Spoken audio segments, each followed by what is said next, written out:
भारत में आज के समय समाचारों का स्तर बहुत ही गिर चुका है। हम ठीक तरीके से देश की अंदर की खबर नहीं दिखा पाते हैं। ऐसे में विदेश की खबर को भारतीयों के बीच रखना अकल्पनीय है। लेकिन फिर भी हम आपको बता दें कि भारतीय मूल के छात्र तेजेश्वर कालिया को कनाडा हाई कोर्ट ने 14 साल की कड़ी सजा सुनाई है।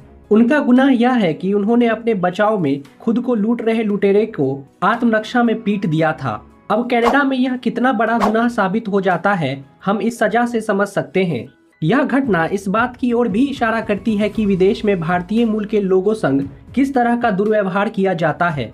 कुछ समय पहले न्यूजीलैंड के एक वकील ने एक भारतीय को बताया था कि न्यूजीलैंड के न्यायाधीश अपराधों के दोषी भारतीय और चीनी अप्रवासियों को कड़ी सजा देते हैं।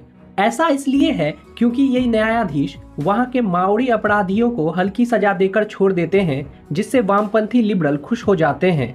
ये न्यायाधीश अपने चरित्र को साफ रखने के लिए और यह दिखाने के लिए कि वे अपराध पर सख्त हैं, उन भारतीयों और चीनियों को अत्यधिक लंबी सजा देते हैं जो सबसे कम अपराध करते हैं और अधिक कानून का पालन करने वाले समुदाय हैं। शायद इसी कारण से तेजेश्वर कालिया को इतनी कठोर सजा दी गई है।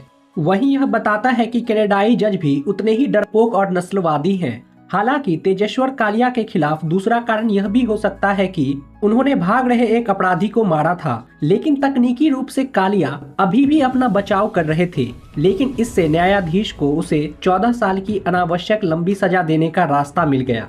ऐसी सजा हत्यारे और आतंकवादी को भी नहीं मिलती है। अब देखना होगा कि भारत सरकार इस मामले में क्या कार्रवाई करती है।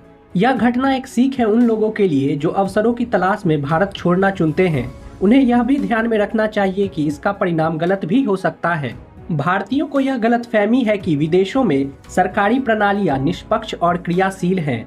वे हॉलीवुड फिल्में देख देख कर सोचते हैं कि गोरे अब नस्लवादी नहीं हैं। वह इस सत्य से दूर हैं कि विदेश की कार्य व्यवस्था भारतीयों को बाहरी लोगों के रूप में देखती है। भारत के लोग वो लोग हैं जो अब तक 10,000 सालों से अधिक पुरानी सभ्यता को न केवल जीवित रखे हुए हैं, बल्कि उस सभ्यता में संयोजित ज्ञान के माध्यम से हर क्षेत्र में सफल भी हो रहे हैं।